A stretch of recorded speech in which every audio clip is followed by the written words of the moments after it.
The Bruguer Bridge is a medieval legacy of Gothic style. Its name comes from Mas Bruguer, a nearby country house. Located between Vic and Figueroles, it crosses the Curry River and it is now part of GR 151, one of the famous long-distance paths in Catalonia. The bridge was started in 1349, together with other important medieval infrastructures in Vic, like the Romais Bridge. The construction was interrupted in the same year because of the Black Death.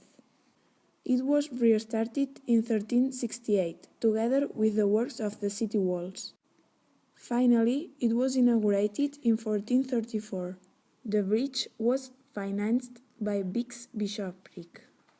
The bridge has 5 arches. 4 of them are half-pointed diminished and the other one is pointed. The structure consists in 4 piles reinforced by cutwaters in order to ease the course of the water. Over each pile there is a span with a small arch to reduce its weight. The roadway is 40 meters long and it has a double and symmetric slope. The bridge became a popular way to access to the city, which was a spiritual and cultural center.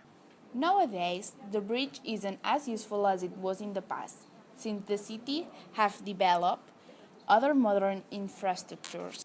However, the bridge is now part of the Green Ring of the city. It was catalogued as a historical art monument and declared a monument of national interest in 1983.